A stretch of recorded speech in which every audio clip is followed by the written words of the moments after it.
प्रश्न क्रमांक 2. धन्यवाद अध्यक्ष महोदय.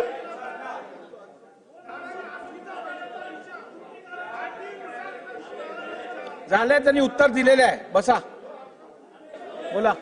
धन्यवाद अध्यक्ष महोदय. सर्वप्रथम मी आपली सभागृहाची आणि मुख्यमंत्री महोदयांची दिलगिरी व्यक्त करतो, कारण मी आलो 11:01 आणि तोपर्यंत माझा प्रश्न निघून गेलेला ठेवलेला. अध्यक्ष महोदय, हा जो प्रश्न आहे या संदर्भात सविस्तर उत्तर हे आलेलं आहे. खरं तर हा विषय जरी हा ओरसचा असला, जिथे एका डीडीआरनी कन्व्हेन्स डीड हे करण्याकरता लाच मागितली, पण हा विषय मला वाटतं संपूर्ण महाराष्ट्रभरात जनसामान्यांचा आहे. म्हणजे सरकारी कर्मचारी ज्यांना ज्या गोष्टीचा सरकार पगार देते ते काम करण्याकरता सामान्यांकडनं लाच मागितली जाते. आणि म्हणून माझा पहिला प्रश्न असा आहे की या प्रकरणातील उत्तर तर आलेलं आहे, पण हे जे उत्तर आहे हे रिॲक्टिव्ह आहे, कारण कोणीतरी त्याची तक्रार केली आणि त्यानंतर अँटी करप्शननी त्याच्यावर कारवाई केलेली. पण आपण आज कुठल्याही जरी सरकारी ह्याच्यात कामात जरी गेलात तरी साधी साधी माणसं काय अँटी करप्शन पर्यंत पोहोचू शकत नाही.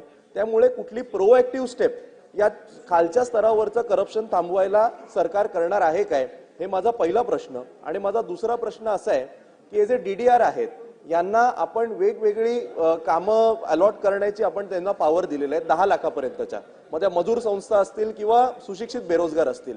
पण वस्तुस्थिती अशी आहे की कुठेही सुशिक्षित बेरोजगारांना किंवा मजूर संस्थांना ती कामं दिली जात नाहीत. या मुख्यमंत्री महोदय, या सगळ्यामध्ये कार्टिलायझेशन होतं आणि कितीतरी टक्के घेऊन विशिष्ट त्याच कॉन्ट्रॅक्टरना परत कामं मिळण्यात येतात. आणि त्यामुळे सरकारचं जे उद्दिष्ट आहे की नवीन तरुणांना तिकडे रोजगार मिळाला पाहिजे तो पूर्ण होत नाही. यावर आपलं सरकार काही करणार आहे? अध्यक्ष महोदय, सन्माननीय सदस्य वरुण सरदेसाई यांनी जो मुद्दा या ठिकाणी मांडलेला आहे, मुळातच आपल्याला जर अशा प्रकारचं करप्शन, इनएफिशियन्सी ही सगळी संपवायची असेल तर याचं उत्तर डिजिटायझेशनमध्ये आहे.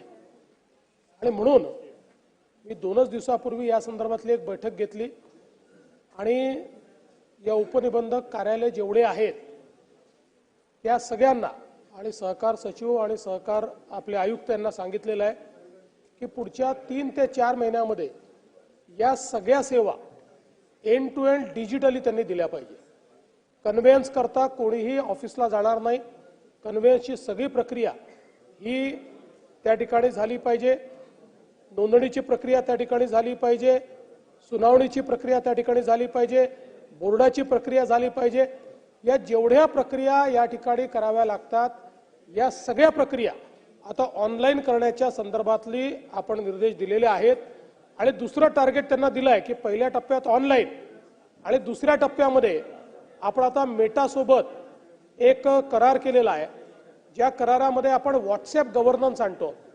म्हणजे आपल्या जेवढ्या सेवा आहेत या सगळ्या सेवा आपण व्हॉट्सॲपच्या माध्यमातून जनतेला उपलब्ध करून देणार आहोत. कारण अनेक वेळा लोकांना व्हॉट्सॲप वापरता येतं पण ऑनलाईन जाता येत नाही.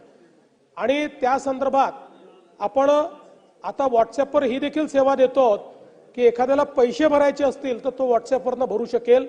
त्यामुळे त्यांना मी सांगितलं की 3 महिन्यात ऑनलाईन आणायचं आणि 6 महिन्यामध्ये या सगळ्या सेवा व्हॉट्सॲप गव्हर्नन्सच्या थ्रू उपलब्ध करून द्याव्यात अशा प्रकारचं सांगितल्यामुळे निश्चितपणे याच्यामध्ये ह्युमन इंटरव्हेन्शन हे कमीत कमी होईल आणि त्यातनं जो काही आज अशा प्रकारच्या घटना घडतात त्या घटना होणार नाहीत.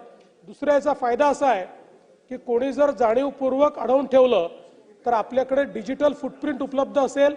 आमचा तर प्रयत्न असा आहे की हळूहळू या सगळ्या गोष्टी या मुवमेंटच आपल्याला उपलब्ध करून द्यायच्या, म्हणजे कोणालाही समजेल की मला कोणी अडवून ठेवलेलं आहे आणि कोणाचंही अकाउंटेबिलिटी त्या ठिकाणी करता येईल.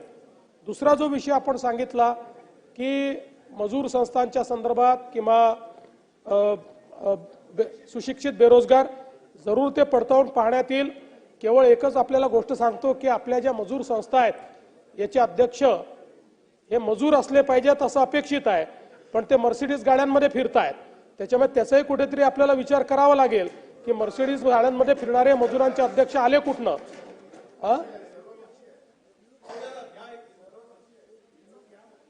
त्यामुळे कुठेतरी या संस्थाही खरोखर मजुरांच्या संस्था होत असतील तर त्याला प्राधान्य दिलं पाहिजे. तथापि मजूर संस्था आणि बेरोजगार संस्थांच्या संदर्भात आपली जी नियमावली आहे पीडब्ल्यूडी विभागाला सांगण्यात येईल, त्यांनी त्याचं नव्याने वर्किंग करावं आणि कामगार विभागालाही सांगण्यात येईल की मजूर संस्थांचं जे काही दुरुपयोग होतोय तो दुरुपयोग त्या ठिकाणी कशा प्रकारे खऱ्या मजुरांची संस्था करता येईल अशा प्रकारचा प्रयत्न करावा.